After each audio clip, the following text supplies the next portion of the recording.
Carl, you see Reddit? This play is insane. Everyone's saying it's the next moonshot. Hold on, Mike. Before you bet your rent money, quick test. Name everything brown in this room. Go. Coffee, table, your boots, the floor. Done. Good. Now close your eyes. Name 3 things that are red. Red? What? I was looking for brown. Open your eyes. The red exit sign, the fire extinguisher, the warning label on the door, they were here the whole time. You just didn't notice. So, what's wrong with my brain? Nothing. Your brain is doing exactly what it was built to do. Is that a lion? In the wild, if something might be a lion, you run. You don't stop to analyze. If you do, you're lunch. Here's the problem. Your brain still works the same way. But now, instead of lions, it's stock ideas. Think about it, Mike. Our ancestors didn't have to analyze a PE ratio. They just had to decide fight or flight. So my brain still thinks a bad earnings report is a saber-toothed tiger? Exactly. When you see a red candle on a chart, your stress hormones spike. Your brain wants to stop the pain, so it looks for any hopium on Reddit to feel safe again. You're not trading with your prefrontal cortex. You're trading with your reptilian brain. Don't sweat it, Mike.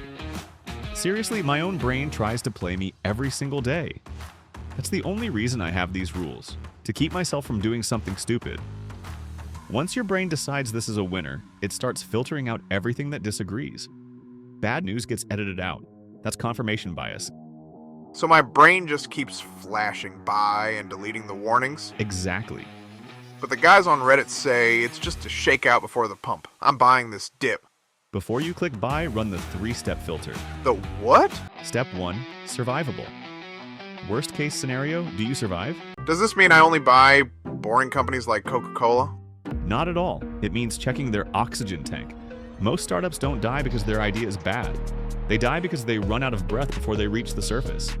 Okay, so how do I check the oxygen? Look at the cash runway. If a company is losing $10 million a month but only has $50 million in the bank, they've got 5 months to live. Unless a miracle happens, that's a ticking time bomb, not an investment. So, even if the tech is the next big thing, if the tank is empty, I'm out. Exactly. You can't win the race if your heart stops at the starting line. Always ask, can they survive a 2-year recession without begging for more money? If the answer is no, keep walking. All right, let's check the filings. Wait, the CFO resigned 2 days ago, and there's an active SEC probe. How did I miss this? You didn't miss it. You didn't want to see it. Step 2, asymmetric reward. Is the upside massive relative to the risk? If the reward is small and the downside is big, that's not investing. That's hoping. Asymmetric? Break it down for me in plain English. Fine. Look at those moonshot stocks everyone is chasing. They've already gone up 500%. The ceiling is right there, but the basement is 20 stories down. If you buy there, you're risking everything for a tiny bit of leftover profit. That's symmetric, but in a bad way. So you're saying I should look for the ones that haven't moved yet? I'm saying you look for the ones where the downside is limited, but the upside is wide open. Think of it like a rubber ball held right against the floor. How much lower can it go? Not much. But if it bounces, it's got the whole room to fly. So it's about the room to grow versus the room to fall. Exactly. Professionals don't buy when the party is at its peak. We buy when the room is empty, the lights are off, but we know the band is about to show up. You risk a paper cut to win a jackpot because there's simply nowhere to go but up. Step 3, ejection seat. Do you know exactly when you're getting out? Price level thesis breaks something concrete. Never enter a burning building without knowing the exit. You're talking about a stop loss, right? Just set it at 10% and forget it? A stop loss is just a tool, Mike. An ejection seat is a strategy. Most people eject because they're scared of the red color on their screen. That's a mistake. Wait, so I shouldn't sell when it goes down? You sell when the thesis breaks. Imagine you bought a company because they have a secret patent. The second that patent gets rejected in court, pull the lever. You're out. Even if the price hasn't dropped yet? Especially if the price hasn't dropped yet. You don't wait for the plane to hit the mountain. You eject the moment the engine fails. Most investors wait until they're down 50% to ask what happened.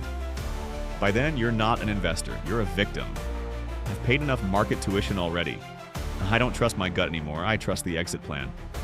Yeah, that moonshot is a sinking ship. I found way more than 3 red flags, but hold up. Okay, let's see. This other one, debt's high, rivals everywhere. Yet, step 1, survivability. They've got $2 billion in cash and 0 debt due until 2029. Oxygen tank is full. Check. Step 2, asymmetry. The market is pricing them like they're going out of business because of one bad quarter. But their core tech is still leading the pack. Downside is a paper cut, upside is a jackpot. Check. Step 3, ejection seat. I've got a clear reason for being in this. If that reason disappears tomorrow, I'm hitting the exit. I don't wait around. Lever's ready. Check. Carl? Okay, just found a winner that actually lets me sleep at night. All right, what's the ticker? Stop being a fan, start being a strategist. Stay rational.